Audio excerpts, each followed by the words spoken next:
Hey guys, search for her time again. Bit of a change from normal programming.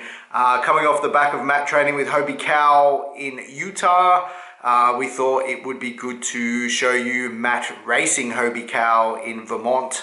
Spartan World Champs, maybe 6 years ago. We sent a heap of Aussies over to compete in that one. It was the first one that they held. So Matt actually raced against Hobie might have only been the only time they raced together. They might have afterwards, but they definitely hadn't before this. So yeah, we thought it'd be a good one to splice in. Goes for about an hour. It's a full doco, not just about Matt Murphy, but about all the punters that were racing obstacle racing that we sent over, and a few of them you'll probably know from the Ninja Warrior stuff because they get involved with that as well. But anyway, hope you enjoy, and we'll be back next week with episode 3, I think it is. But this is a nice little special one-off that we thought it was a good time to splice it in. So enjoy, catch you later.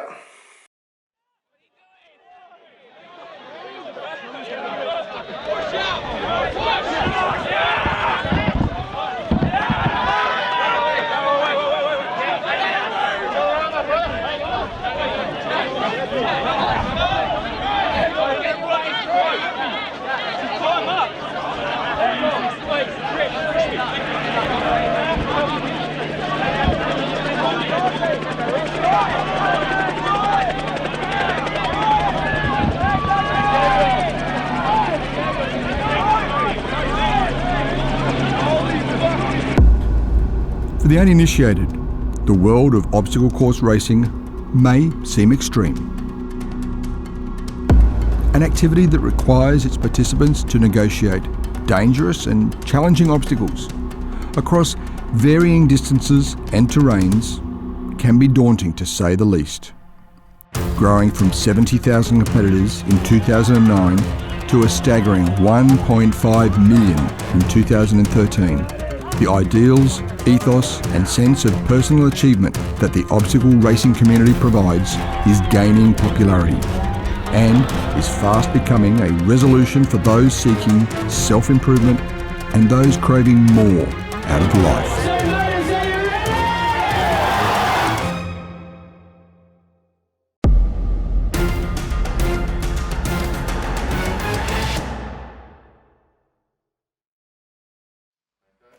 That's it. We've got the spear throw at the front there as well. There's 2 spears. All right, aiming for the It's August 2nd, 2013, and 17 athletes from different regions of the country have gathered on the New South Wales Central Coast for an obstacle race training camp. They have come together to share advice, train together and bond. The goal that unites them is competing at the Spartan Race World Championships in Vermont, USA. As individuals, they are obstacle racers. As a group, they are the Southern Cross Spartans. I played team sport, but not like really competitively. So that's another thing that I'm really enjoying, is actually having something to work towards with my training. I've always been active and always done a lot of training, but to actually have a set program and a goal, something to work towards, I'm really enjoying that challenge. Yeah. Yep. Well, my biggest inspiration would definitely be my family and my kids. So I just want them to, I guess the main thing is I want them to see that if you've got a goal, that hard work and dedication and persistence pays off and that you can do it. So that would be my biggest motivation every morning to get up. And their little faces when I finish a race and, you know, bring home a medal or something, it's pretty cool. I think everyone knows I'm a little bit crazy with my athletic pursuits. But you know, there's the challenge. It's there to be done. It's saying, you know, can you do this? And at the end of the day, it's not really that hard. Anyone can complete an obstacle race event at varying pace, and you know, it's pretty fulfilling. It's fun. As long as it's fun, I'll keep doing it, and it's fun every time. I mean, you've got shy people and you've got the loud people. Everyone's got different personalities, but everyone has a place, which is why I absolutely love it, yeah. It's an eclectic group, and motivations and goals are as varied as the personalities and backgrounds. There are a range of fitness levels, skills and experience across the team. In the Southern Cross Spartan team, there's bit of, I guess, a community here on the coast where you've got Ryan Roberts, Jared Page, Melissa Robinson and myself that we all train together, and we kind of make work sacrifices and family sacrifices so that we actually do train together, because every hour or two that we do get to train together, we learn little things, you know, off each other. And I guess being the leader or being the trainer of the group, it's going to be really good to get to world champs and, you know, show the guys that you work really hard and you get the rewards. That's life. That's why I guess I like Spartan's theory that you fail an obstacle, you do 30 burpees. So that's life. If you screw up in life, there's consequences. So it's going to be really good for them to get over there, and you know, we've all worked really hard together, and fingers crossed we can get a result.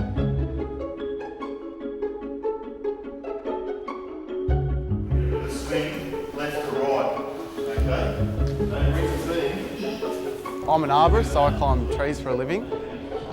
So I never have a day where I'm bored, I never have a day where I'm not scared.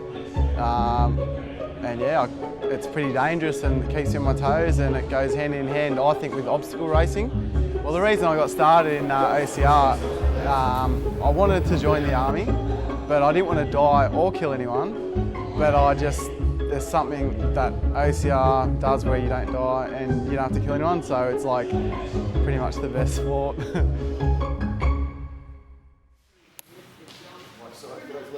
The Spartan Race World Championships is a half marathon distance obstacle course. The terrain is brutal, making the course by itself incredibly challenging. Over 20 obstacles will be scattered across the course, and though the team have competed in shorter Spartan races in Australia, what they will face in the USA, for the most part, remains a complete unknown. The training camp is being held at a purpose-built obstacle racing facility at Unique Lifestyle and Fitness. The owner, Nick Gleeson, is a strength and conditioning coach and personal trainer. He has a military background and he has vast experience in receiving and giving instruction in training for and negotiating obstacles, and has built several replica obstacles in the gym. Where the Spartan Race World Championships is concerned, there is much to be assumed, as no Australian team has ever been to Vermont for the event. And only one member of the team has ever raced in the USA Spartan Race Series. I was over in the States for 3 months, travelling around doing the Spartan races, helping out, volunteering, racing in the elite waves, and against all the best guys over there, just to see where I'm at and how I can improve. And the main reason I went over there is to do the Spartan Group X training. It's obstacle racing is the new in thing at the moment, and I just love the culture about Spartan and their values, and it's a great opportunity. And got to spend time at Joe DeSena's house and for 3 weeks and live on a mountain for a week, and yeah, it was really cool. I don't know, it's my passion, and like, your health is everything. When you look after yourself, you have more energy, not for yourself, your family, your friends, your work. And being a personal trainer, you gotta look the part. You gotta be healthy, be the motivator, and be the role model for them to step up and be energetic and stuff like that. So. 3, 2, 1, let's go. Competition. It's all about competition. It's beating the other bloke, have a bit of a gamble with another bloke in there. Whoever comes first, the other bloke has to buy the beer. Fitness and health, obviously, are another reason why I do them, but it's competition. Healthy competition, mate. It's the joy of life. The athletes must train in a range of disciplines to be as well-rounded as possible. Strength, speed, stamina and mobility are each greatly important. I enjoy racing. I wouldn't make a competition out of everything, so like even the training this morning, make a competition out of it. So yeah, I love racing, love being competitive in that. So I just need to be a bit better to win. After a race or even after a training session, the high you get is like nothing else, and it releases something that's amazing, yeah.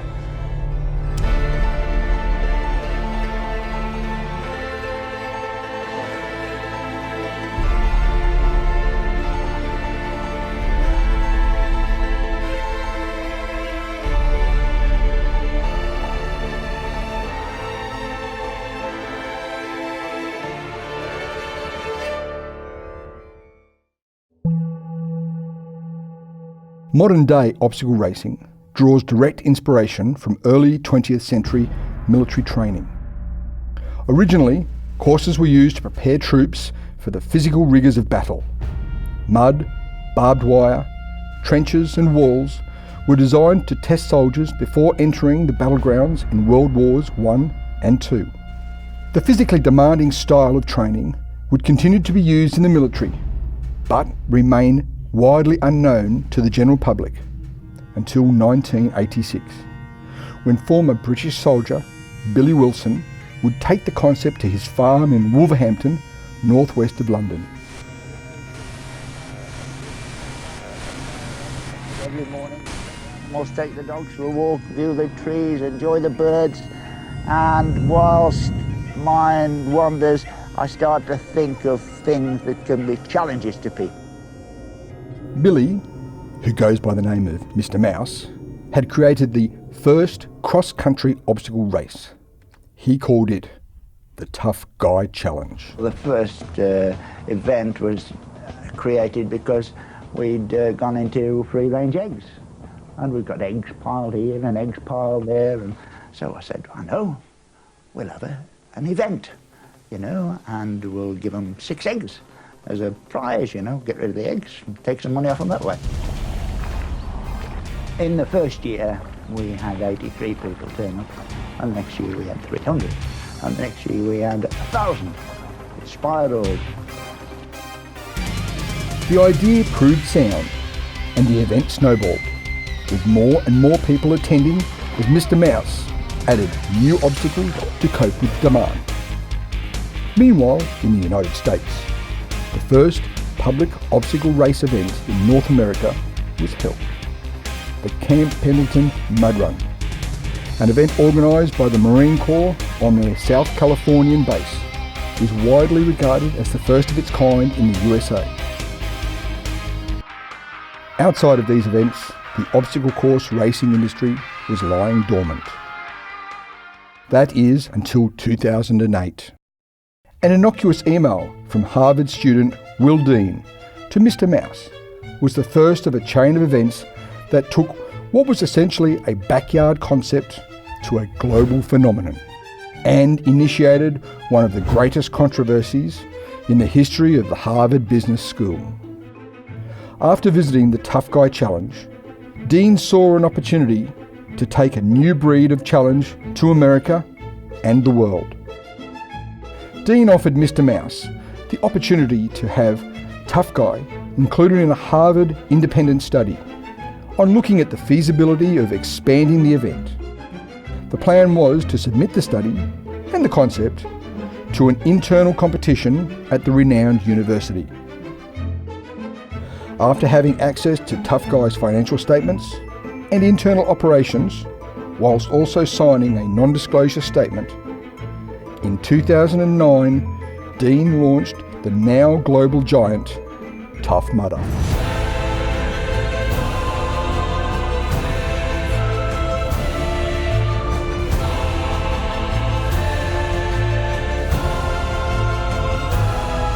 Dean's actions infuriated Mr. Mouse. The full extent of the vicious battle was only revealed in November 2012, when journalist and avid obstacle racing fan Scott Keneally had his expose on the dramatic interactions published in Outside magazine.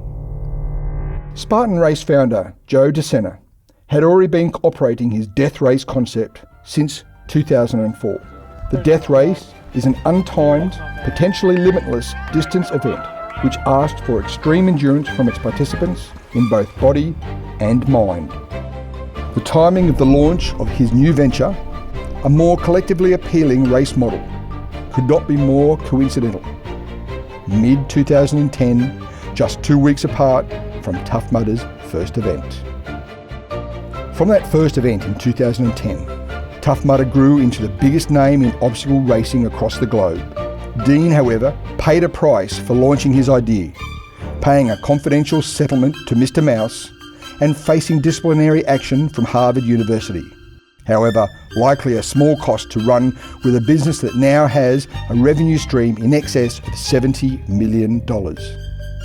Spartan Race and Tough Mudder have similarly clashed, an almost unavoidable situation given the close proximity of their first events in 2010.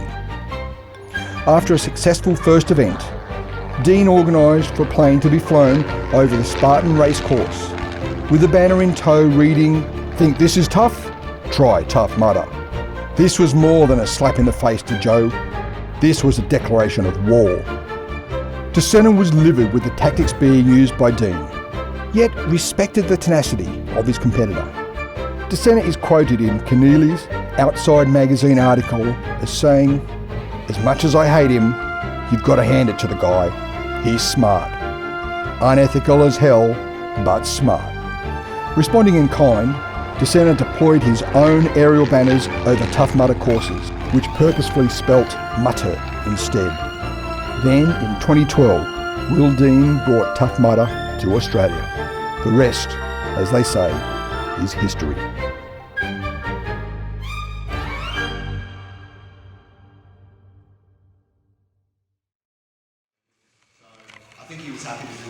By virtue of his passion, resources and highly connected position in the obstacle racing industry, Adam McDonald has become a figurehead as a founder and driver of community initiatives. It is those same connections and enthusiasm for the sport that drove him to create the Australian Obstacle Racing Team concept.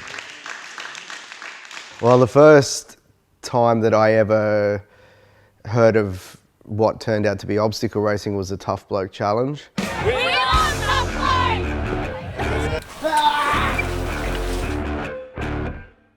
After many years of triathlon, I'd given that away and was looking for some other way to get my athletic fix. When I heard about the Tough Bloke, it just ticked all the boxes. I was getting back into running, but it was not just a boring fun run. It was, fun, some obstacles, get a bit muddy, and myself and a mate went and had a ball, and I was hooked straight away.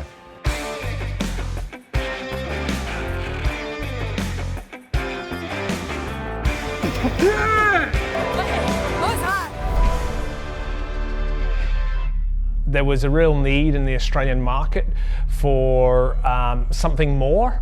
Because we were a outdoor events company, we saw the need, having seen a similar type event in the UK, for an obstacle race, and felt that all the gyms and all the personal trainers were training up all their clientele doing things like boot camps, but they then never had anything to do as an achievement or as a target towards training for. And that's where the Tough Bloke Challenge really came about. We felt it was a great vehicle for that market to train for and actually compete in. It gave them a sense of satisfaction that they could actually achieve the event and feel better about themselves and a lot fitter. In the first event, which we ran in Sydney, we had 500 people, which we were blown away by because it had never been done in Australia before.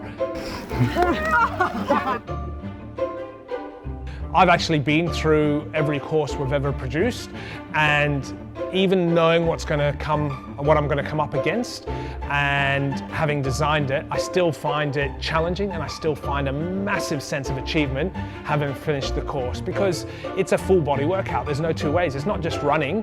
It's running, climbing, crawling, wading, jumping, swinging, you name it, we do it. And so there's a massive sense of achievement to have completed all the obstacles and finished that, or crossed that finish line within the fastest time you can achieve. I didn't discover OCR as a competitor. I actually discovered it as a investor in something and someone else doing it. Where I used to take my kids to play every morning and have my morning coffee, Matt Murphy used to have a training camp there. So he won Tough Bloke, I don't know, it might have been Victoria or New South Wales. And I always remember thinking, for such a small guy, how did he win a Tough Bloke competition, not knowing that it was an obstacle race and everything else, and not even knowing what obstacle racing was. Matt comes to me knowing that I do some investing with a couple of ideas, which one of them turned out to be Search for Hurt. Search for Hurt first aired on ESPN Australia. It followed the story of ex-triathlete turned obstacle racer Matt Murphy travelling the east coast of Australia whilst training with the nation's elite sporting teams and competing in a range of events, including many obstacle races.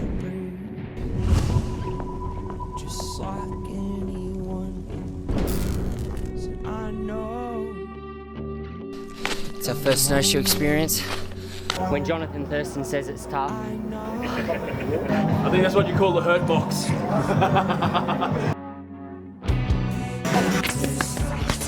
We went to Valley Stampede first and then Tough Bloke, and in those events between sort of 3,000 and 6,000 people would turn up, and for me it was just an awesome community. Really a fabulous stage of getting muddy, wet, down and dirty. But there's been some camera crews around following this couple that you can see near the finishing line. Now, we're speaking to Matt Murphy, and he has his lovely wife here, Elise, and they're here for Search for Hurt. I like that, fellas.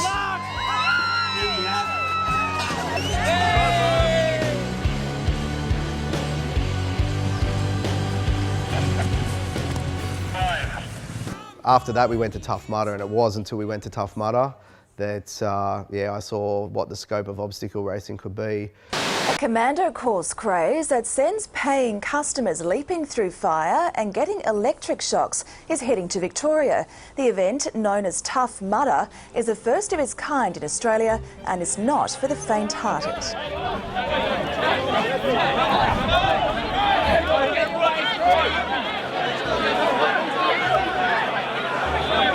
This is 1 + 1 = 2. We're starting the Tough Mudder pledge, and finishing the course makes you a Tough Mudder. So please raise your right hands.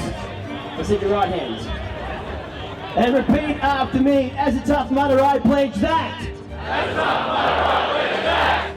I will. I understand that Tough Mudder is not a race, but a challenge. I understand Tough Mudder is not a race, but a challenge. I put teamwork and camaraderie before my course time. I put teamwork and camaraderie before my course time. Hey. Can we do it? How you doing? Alrighty. You're on your own now. What's wrong with the fence? It's electric.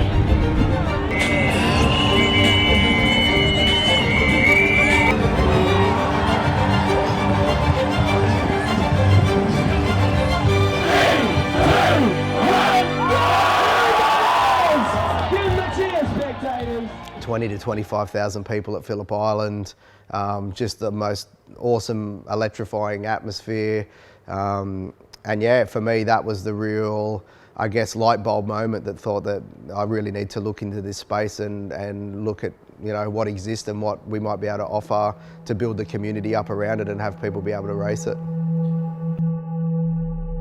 Did a quick look around at what was available, and a couple of websites had popped up. One thing we noticed that it didn't have though was anything like a good media presence in regards to magazine. In December 2012, Obstacle Racing magazine was born. So the first mag we put together to release digitally, we put Jung Young Pak on the cover after winning his second World's Toughest Mudder. One of the highlights, I guess, was seeing Jung Young at the survival race in Nicaragua, sitting there holding a copy of the magazine. One of the articles that I did was around turning obstacle racing into a sport, because everyone used to talk about it, but for me, I thought, what do we actually have to do? And once I looked into it further, it's pretty daunting, but I did get the idea to put it out there to see if people did want to race it, because the two main categories were you needed to race it and be able to compete in it, and also you needed an association to set the rules and to regulate the rules. In concert with Search for Hurt and Obstacle Racing magazine, Adam McDonald also set up the Obstacle Course Racing Association and the Obstacle Course Racing League, which provided an elite racing bracket and allowed competitors to race nationwide for points. Pretty much straight away after we set the league up, I got introduced to Joe DeSena. Joe loved what we were doing. Obviously they had the Spartan Champs in the US, but we hadn't even had a Spartan race here. So yeah, he offered me 20 spots straight away to Vermont Beast, because he wanted to see a big group of our best Aussie athletes go over and take on the world. And I guess that was the start of the World Championship discussions on having the best Spartan races or the best obstacle races turn up to Vermont and race against each other.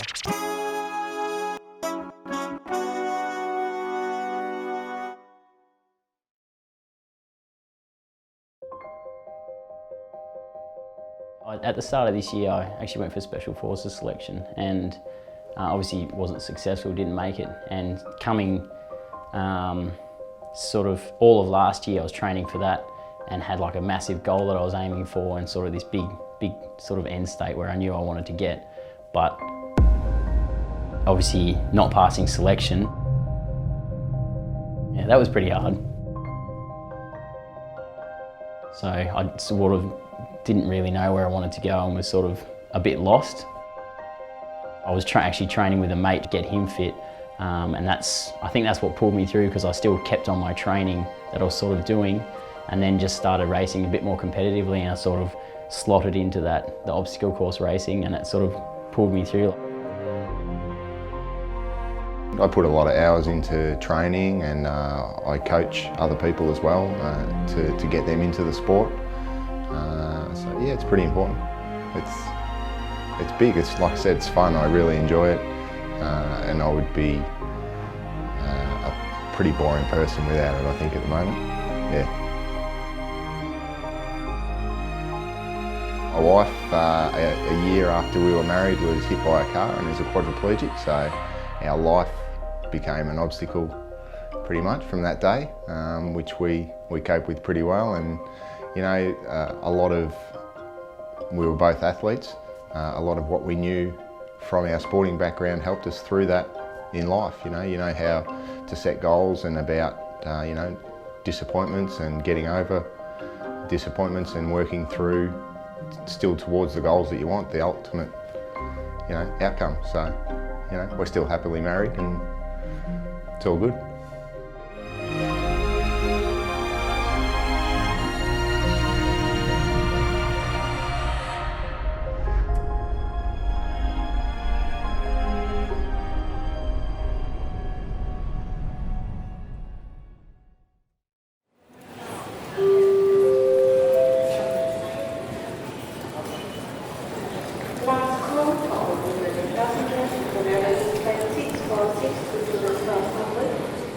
Going over to Spartan World Champs is quite important to me, because I'll be able to get the Spartan trifecta medal over there as well, and I'll be able to get the one in Australia, so I'll get a double trifecta in both.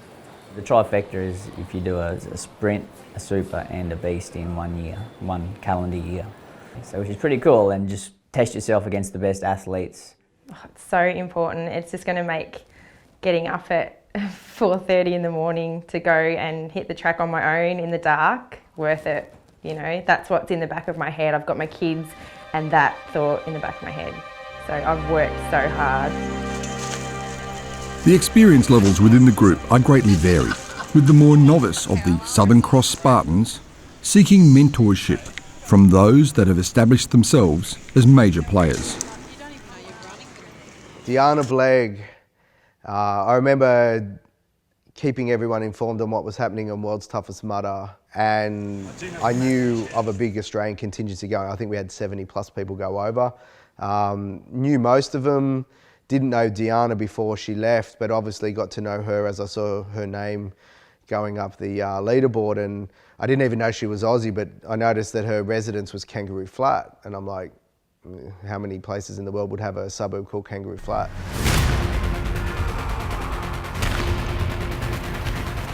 The world's toughest mudder is run over 24 hours, requiring the racers to complete as many laps of the 5-mile course as possible within the time constraints. Breaking for food or catching up on sleep are factors that a racer must consider within their strategy. I love the feeling of being completely physically exhausted. So the world's toughest mother appealed to me, and it wasn't the smaller race here in Australia, it was the 24-hour race in America that I heard about, and I thought, no, I want to do that. It's interesting, I don't normally say what I want to achieve in a race, I normally keep that quite inside me, but I really wanted to win the women's, and I really thought I had a solid chance at it. I know what I'm capable of, I know I'm an endurance athlete, so it wasn't being cocky, I just felt really comfortable where I was at with my fitness and where I was at with my own levels of understanding nutrition, understanding my body and knowing what to do for the 24 hours. So to be second woman and third outright was it was crazy, it's so exciting, and just empowered me to like, what is our body capable of if we feed it right and train it right. I think everyone has challenges in their life, and I think to be open about your challenges can change people's attitudes or minds or give them inspiration. I guess one of the biggest impacts in my life was I was diagnosed with HIV at the age of 24. So for me that was a real stop road in my life, and at that time I didn't think, and I was told, you know, if I lasted 5 years, you know, I'd be going well. So it was a massive readjustment of my goals in life. Well, you know, actually all my goals disappeared. It was just surviving at the time. So it was also a real check-in with life as well. Since diagnosis in 1994, and by 1996 I had AIDS. So I was at what's called a fast progressor. In the mid-1990s, effective HIV treatments that target HIV itself became available, making the virus manageable, and so gave Deanna a new lease on life. And that's when I felt my body change and I felt life come back into my body, and I thought, no, I'm going to live with this. And I thought, if I reach 60, I don't want to go, I didn't do this because of HIV and I didn't do that because of HIV. I thought, I want to live my life and I want to get everything I want out of my life, and HIV is going to be a part of it, but it's not going to stop me doing anything I want. And that's when I thought, all right, what do I want? Family. I want a relationship, well, relationship first ideally. Family, so they were my first goals, just to start getting on with life. I studied, you know, went back to study to become a personal trainer because I saw a future. And then that's what sort of led into my sport again, when I thought, well, let's see what the body can do. Let's see, you know, the doctors say don't do too much because you get too tired, it wrecks your immune system, but man, my immune system has doubled since I've started exercising. Yeah. Yeah, after doing so well in the world's toughest mudder, I thought, well, what can be achieved? And of course I loved it, and as soon as I finished, I'd already started my game plan for next year. And it's often that you do a race and you kind of go, oh, I don't want to do that again, that was too much. But this one I thought, no, I can tweak this and do this, and I'm coming back next year and I'm going back with the same goal. You know, I'd love to finish top 10 and be the first woman, and you know, who knows, you know, I've raced against Amelia twice and come second to her twice, but Amelia's beatable, and whether it's me or someone else, you know, everyone is beatable. Upon returning the following year, after completing 85 miles of Tough Mudder's hardest offerings, Deanna came in with a time of 24 hours, 58 minutes and 23 seconds. And in first place, who hold a stranglehold on the lead the entire time, is Deanna Blake of Kangaroo Ground, Australia. Deanna came in second place last year, and now she's top of the podium. And she's got the nicest competitor you can stick a microphone in her face at mile 75. Deanna, congratulations.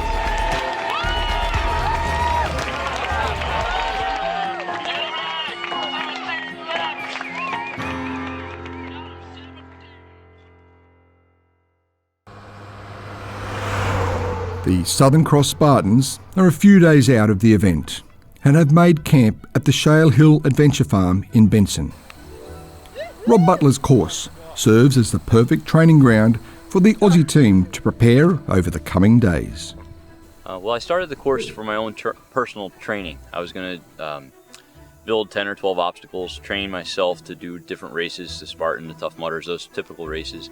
And when I started building the obstacles, people in the area started seeing the obstacles going up and stopped in just out of the blue and asked if they could train here and play here, and one thing led to another, and now we have 50 obstacles and we're having a good time with it. Shale Hill Adventure is a training center here in Vermont where we train people to do obstacle racing. We also have our own obstacle race series, but we typically are a training center. We have 150 acres here with about 50 obstacles on it and a 5-mile long course. We're trying to grow it at a high school level to get the youth involved. Most of the youth today, are, at least in the States, they're really quite out of shape. They're a little overweight, and a lot of them won't play a standard sport. They won't go out and play a school sport. But something like this is fun. You just come as you are. As you guys all know, you wear what you want to wear and you do what you want to do, and it's a good way to get them out and get them exercising without really putting them into a defined category. And that's the other thing about obstacle racing, or obstacle training and racing, is that the world that we live in now has so many rules and regulations, and there's so many things that kids aren't allowed to do. And obstacle racing gives them a freedom that they don't typically get anywhere else. Here they come and they're allowed to kind of step outside the box a little bit and get out of their comfort zone a little bit and try things that they normally wouldn't do. So I think that if we can get the substructure or the infrastructure of obstacle racing training centers around the country, it will do nothing but really support Spartan Race and Tough Mudder. It'll grow their population from the ground up. I mean, if you didn't have a place to play basketball and you didn't have a place to go play soccer or hockey, how would the sport ever be where they are today? And, you know, obstacle racing doesn't have that infrastructure. So with the infrastructure set in place, it should really make the longevity of the sport last. It should put it into place and make it last. Oh, these people check, they use 2 ropes. Stay. You gotta, like, as you go over, you swing yourself. I can't do it, but you swing yourself under and then grab it and then roll over and then swing yourself under again. Okay. I can't do it. I'm not even gonna try.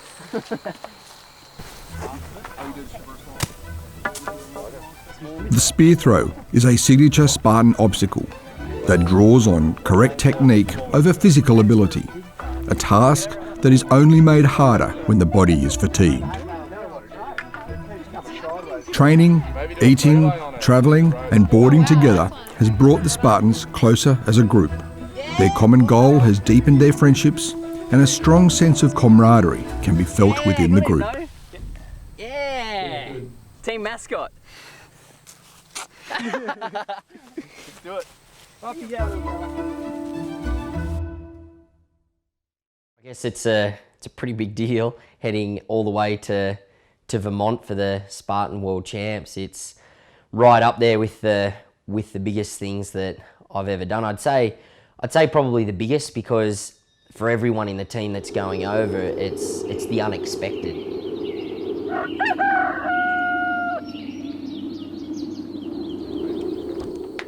Over the past 2 days, the group has bonded, but the conversation never strays far from what they face at the event. 50 kilo sandbag pleases me. Right. Yeah. That's, you know, the stronger athletes are going to be, it's going to be to their advantage. The little whippets who can run really fast, they might slow down a bit with 50 kilos on their shoulders.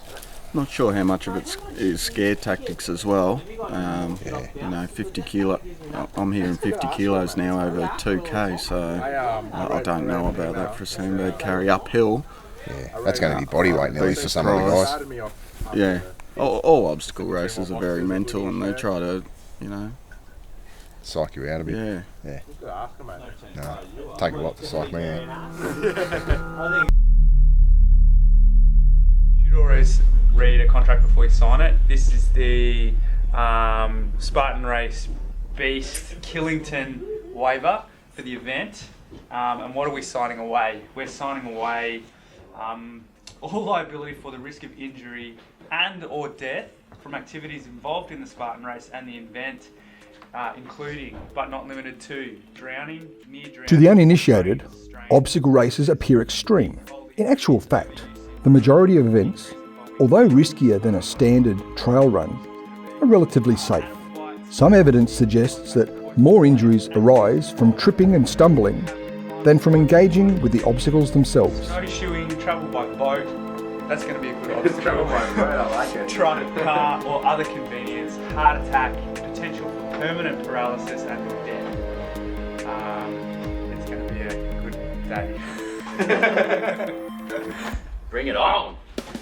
The lack of detail published by Spartan Race about the course continues to spark discussion. The team have noticed rumours on social media of heavy sandbag carries up severely steep hills and extreme terrain.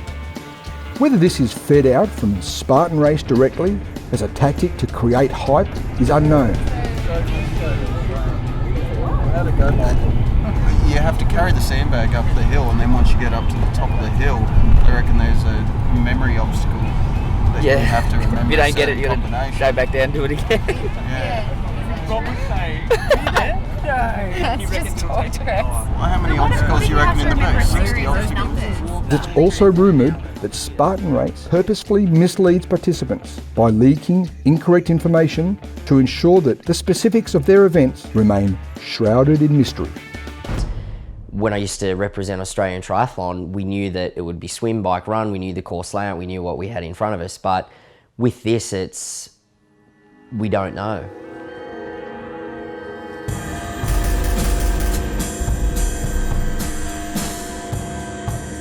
We don't know how heavy it is, but they have chosen the steepest part of the mountain as we've seen so far. I think that bit's going to hurt a bit. The first for me, and it looks a bit daunting, very daunting. While everyone is discussing what obstacles the race might include, there is another unknown for the team, and that is the competition.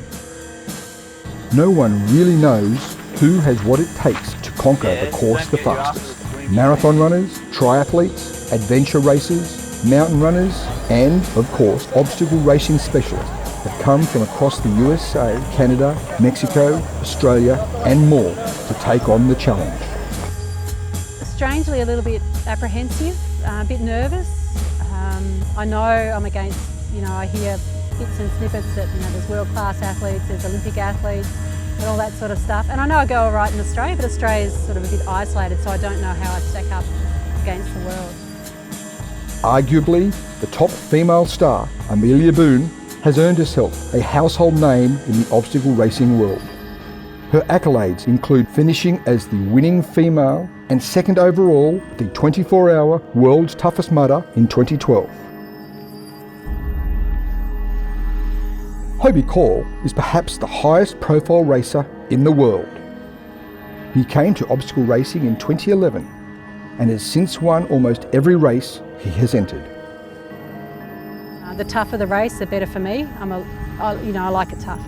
The more it hurts, the better I feel, and I know people hurt more than I do. So I'm hoping they make it really, really beastly out there, and I hope I do well. If I finish top 10 in the women, then that's a good placing for me. Killington is the second highest peak in Vermont, and the high difficulty rating of the course draws not just competitors seeking placings or the podium, but a mass of participants who make up a kind of pilgrimage of people coming to test themselves against what is billed as the hardest event of its distance in the world. Very nervous. Very nervous. Not feeling anything. Yeah, nothing yet. Nothing Wait till at all. tomorrow morning, I think, and the hype will come through. The view for now. I think we sort of already had that team thing from the training camp that we went to up on the Central Coast. So sort of coming across here, it just strengthens it more than what we already had. So During the race, I'm sure I'll be helping, cheering people on, edging them on. And it's not just a single man's event. It'll be. Yeah. Well, it is, but it's not we all know each other well. If you pass someone, you're going to give them a shout out. For Aussie sure. team, here for everyone. Yeah. Definitely. And then all the way down, then all the way up. But then The night before the race at Joe DeSena's farm in Pittsfield, a large group of participants, volunteers and organisers congregates to take advantage of a dinner hosted by Spartan Race. What the dinner doesn't do is stop the Southern Cross Spartans from wondering about tomorrow. I've heard that it's going to kill me, that people sprain their ankles, that it's tougher than last year, that it's going to take me 5 hours, I've heard bad things, basically. One guy was really looking forward to it because he did it last year and he enjoyed it, but everyone else is fearful. It looks like it's going to be hard, but we'll wait till tomorrow. Yeah, it looks brutal and everyone's worried. And when we looked at the mountain and we got out of the car and we looked at it, all three of us were silent, just staring at the mountain. But we kind of shrugged our shoulders, went, we've trained for it, so what's there to be afraid of? So. As the party begins to subside, Joe DeSena invites our cameras to film a different kind of event, happening in the dense forest that surrounds Pittsfield. Awesome. Sweet. And I got guys working up there. See the light? Yeah. All night if you want to get some of that. That's great. Wait around here. I'm leaving a little bit and we'll go together. Yeah? All right. Who's just getting lost everywhere. Yeah. So are these all, whose cars are all these? These are all races. Whatever, every 24 hours or however how long we come back and loop through to fuel up, get your water, whatever you need. New food, change of clothes, stuff like that. Spartan Race describes their death race as the pinnacle or extreme end of their progression of racing distances and difficulties, and is more about personal will and resilience than speed, strength, or competitive advantage. Did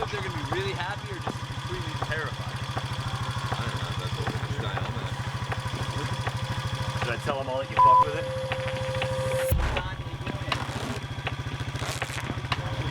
Oh, they never get food, so they're gonna think it's poison, and we're gonna have to force feed them. I'm sticking my hand up in there thinking, oh, this is a good We got bread here. It's keeping it warm. I hope they eat it. They're gonna be out for 3-4 days. They're gonna be doing about 85 miles over the next few days. Truly a challenge like no other. Competitors are not given strict start times. The finish time is unknown to all, and what needs to be done to complete the death race is revealed only one task at a time. Because athletes are told very little about the event, they can expect next to nothing, an event in which physical training will only get you so far. All that is known for sure is the organisers are out to stress every individual's physical and mental limits. What? You started at noon? Not that bad. Hey, Eckler, come here real quick. What? Feel alive. I think that's a good answer. Yeah, my body's telling me right now, I'm alive. I'm alive. I love it, man. I love it. Yeah, we can let these guys. All right, out of play. Out of play. You may eat a little bit. There's forks in here, guys. There's forks in place. You got 6 minutes to eat all the food. Laziness by tired, worn-out athletes or the inability to finish challenges are penalised, most often with burpees. What are you guys doing? You guys just sitting there, not doing anything? Yeah, well, let's go. Get some stuff done. Let's go help out. Do your rope climb. Do your rope climb. Do your rope climb. Black rope, rope climb. Black rope. Everybody? Everybody. Let's go. This is not going to take all night. Oh, shit. Fuck. Does anyone have any gloves? All right. 50 burpees. Go. It's in part thanks to their use in the death race and inclusion in all Spartan branded events that the burpee has become a calling card of the obstacle racer. 50 burpees. We carried about, I don't know how many, 2x6s, a couple of 80-pound sandbags, some big walls up the mountain. Stones. Lots of stones. Ranging from anywhere from 60 to 120 pounds or 200 pounds to lay into the trails. So it's been a lot of work. You always meet cool people out here. Yeah. I mean, everybody out here is good people, and it's fun to come out and hang out with people from all over the country, really. And the old saying is what I caught up with him. Do today what others want, so tomorrow I can do what others can't. So here we are, you know. So Joe, I was thinking that clearly we didn't poison this, we're eating it too, but they might want to start thinking about what this means. Like why would they be getting this food right now, like what they might want to read into that, and just start working on that, because Read into it. this may actually be significant later on. With the death races in general, they always start with this Sisyphean work that just never ends, and it's to break people down, to get them tired, and they start wondering when's the race going to start. And actually, you guys get really grumpy about this, where they're like, oh, we're just doing work, you know, this is stupid, we came to race, this isn't competitive. We've actually had guys quit before the race starts because they're grumpy about that they're not racing, which is hilarious. I mean, they quit before the race starts because they're not racing and then miss out on this fantastic race. So a big part of this is just to get in their heads about why they're doing this. The other thing is it always leaves Pittsfield better than we found it. Like we built this wicked cool trail, and they're building a bridge where one washed out for later. So this part is going to go for a couple days and get guys tired and burned out, and then we're going to start a absolutely horrendous race that I can't say in case anyone listening. But I was worried when I first heard about the race. It didn't sound like it was hard enough. And then Joe gave me the real overview, and this is ridiculous. What they're doing this weekend is just obscene. But I think that's Joe's background and Andy's background, is that they used to do all these adventure races that were, just the absolute most grueling things on the planet. And that's where they come up with the idea of a death race, which was obviously, it's not an obstacle, it's in the obstacle racing community, but it's definitely not an obstacle race. It's just a full-on challenge just to test your mind, strength, and yeah, it's they do a winter one, which is in the snow and freezing water.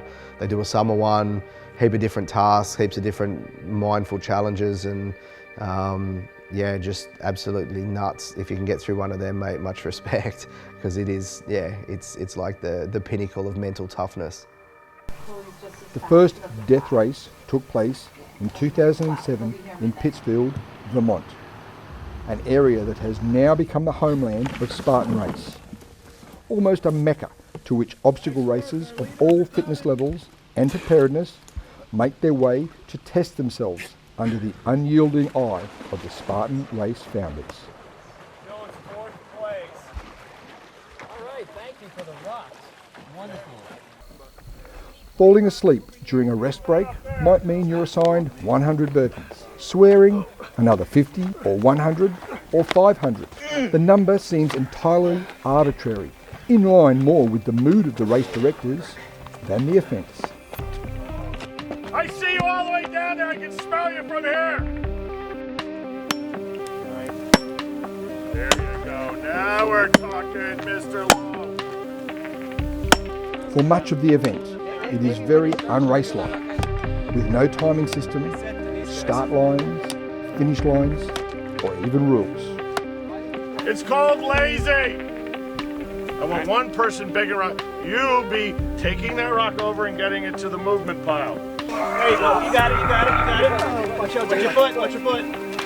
There you go. It's a special breed that even has an interest in enduring the suffering a death race dishes out. Continually trying to avoid actually doing their part.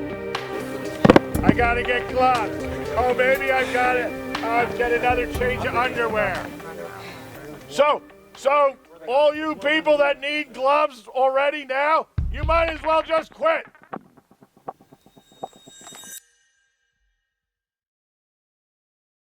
It's race day, and the rolling slopes of Killington Ski Resort are shrouded in wide-eyed racers and spectators.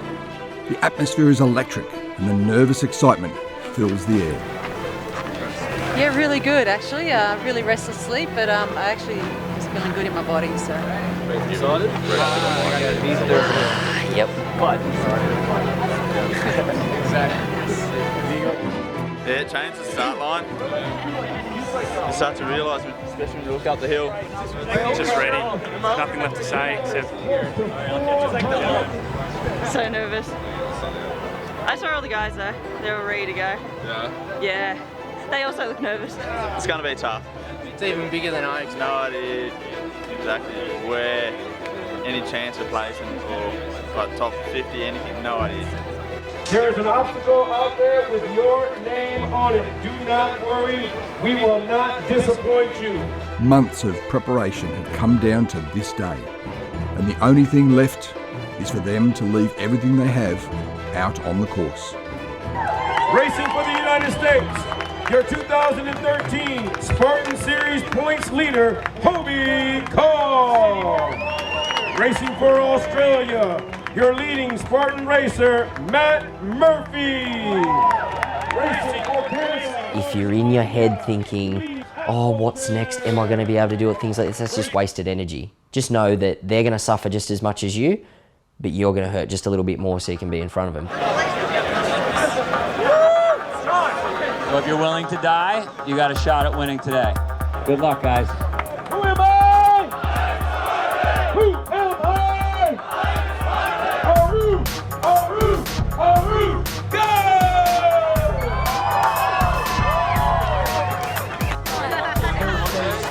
There's no doubt that Deanna is going to be one of the hitters.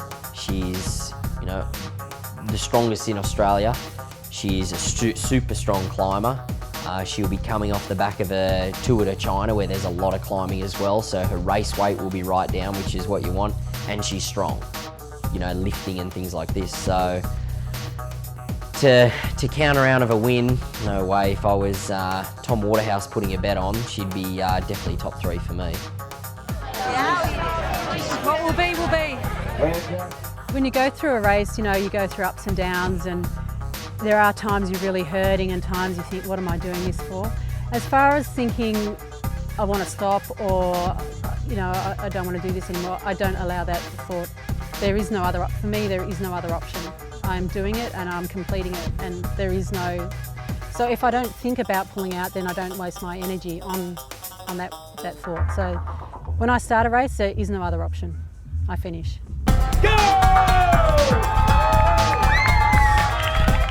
Over the next 3 to 4 hours, the Spartans will endure steep inclines, fire, barbed wire, memory exercises, rope traverses, and, of course, the sandbag carry.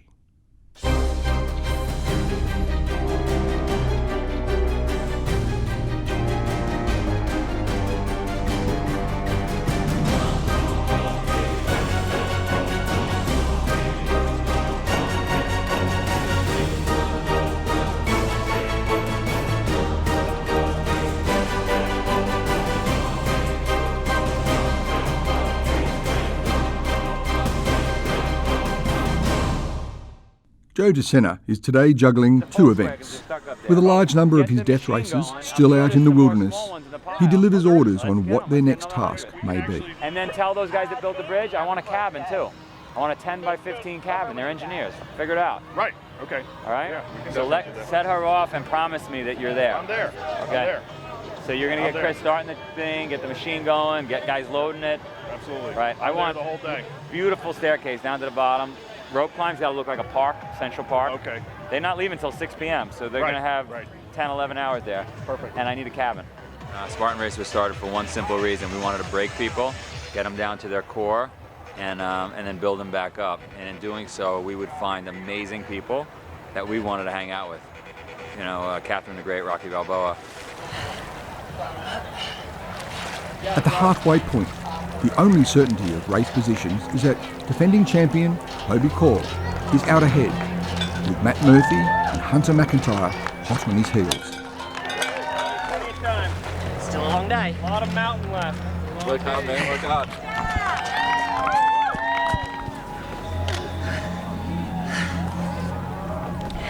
Great work, man. Way to go, brother. Way to go, go, go.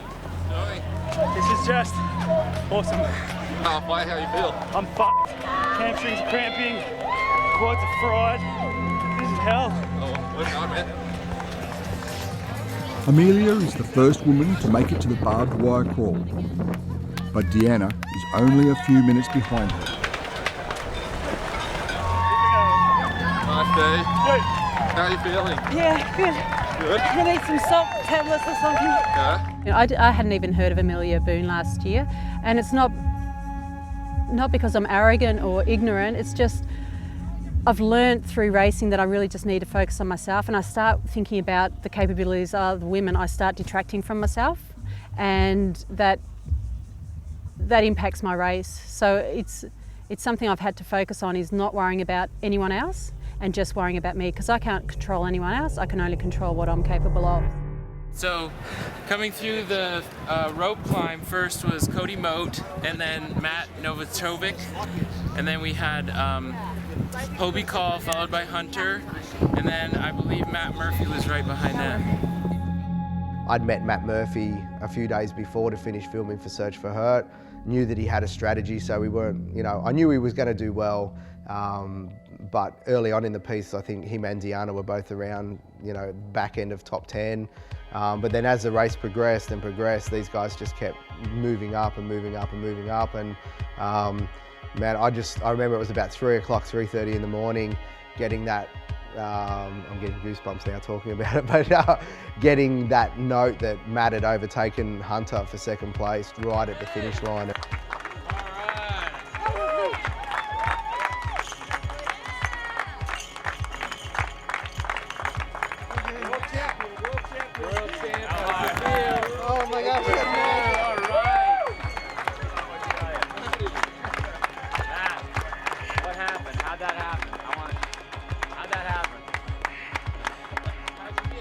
Whether that was me coming second or fifth, but crossing that line absolutely gutted and knew that I put everything into it, was that hard work really does pay off, and if you work hard in life, then you can reap the benefits. Is that good? Is that good? Oh, I don't even know what I got. What did I come?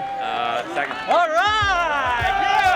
Yeah! Cross the line for second, like that far outweighed any feeling I had around starting a magazine. Like, these guys are just amazing, and for Australia to go over in an event we hadn't even run one before, and to get that sort of result was just like, we just couldn't have ever expected anymore. It was absolutely amazing.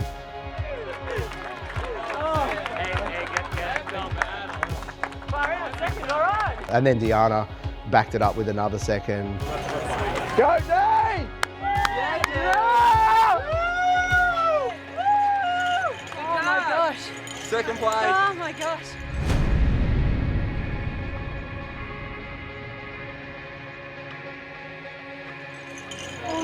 So exciting. Congratulations. Thank you. You're welcome. Wow. Ryan, who was always my dark horse, you know, I think he finished about 7th, but after everything went through, he's moved up to 5th. I come 7th. Yeah!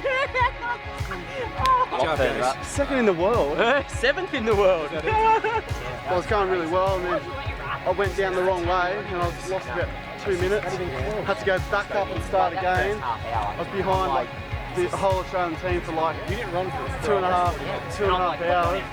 And then you think you've done all the hills because you've done about 10. And then there's another one. You can't train for this. As Aussie after Aussie crosses the finish line, the reasons for their passion for OCR is evident in the smiles on their faces. A massive achievement of completing one of the hardest courses on earth is now theirs. Massive. Absolutely massive. It was a great course. It was hard. It was insane. Really, really hard. Spent physically hardest, yeah. Not mentally. Hey, well, mate. Awesome job, mate. Thanks. Thank you. Hey! I'm so smashed. Oh, that was the hardest race I've ever done. To have 3 Australian athletes in the top 10 of male and female is just absolutely amazing, and yeah, just something I'm super proud to be part of. In second place with a time of 4 hours, 24 minutes and 10 seconds, coming all the way from New South Wales, Australia, Deanna Blagg.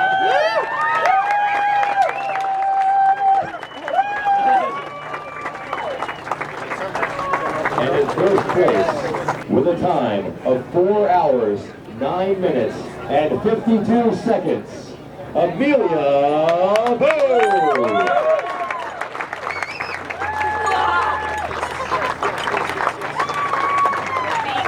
In second place, with a time of 3 hours, 44 minutes and 15 seconds, Matt Murphy.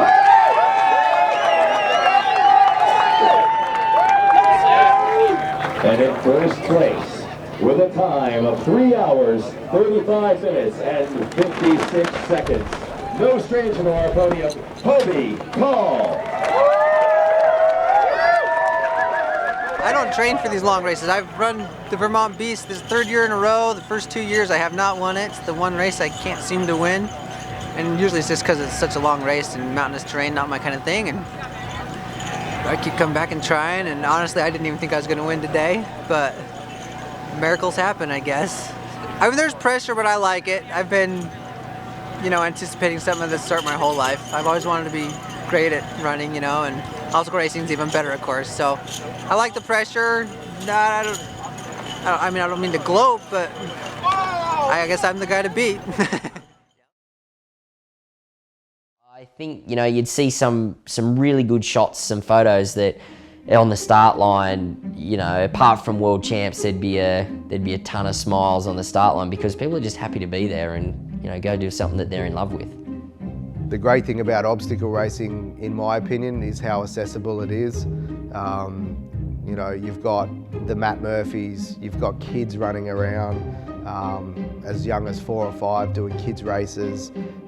You've got people my size, little chubby buggers getting out there and having a crack.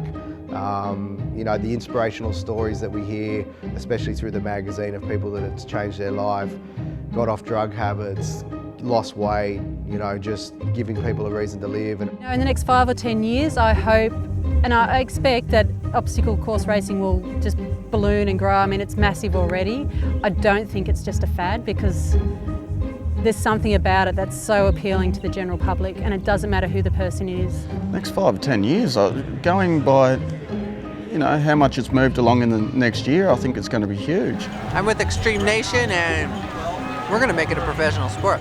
We're going to bring it to, I mean, I know this race, Spartan race, is going on television, but we're going to really bring it to television. Short, compact courses, super spectator friendly.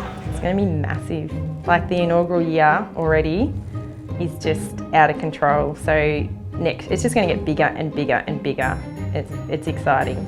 Hopefully one day they, you know, maybe Olympics or something like that. 40 countries in over 3 continents need to be racing obstacle racing and have association monitoring their rules and governing them, basically, for it to become a sport. Well, that's one part of it becoming a sport. So pretty daunting, but I thought, hey, why not make Australia the first to have a crack at it, and hopefully some other countries follow soon after, and we might get to 40, hopefully in my lifetime, but yeah, it's a pretty daunting task. It's the next big thing. Unlike football and basketball, they're not just going to watch it, they're going to think it looks so cool, they're going to sign up and do it themselves. So it's going to be the world's biggest fitness revolution.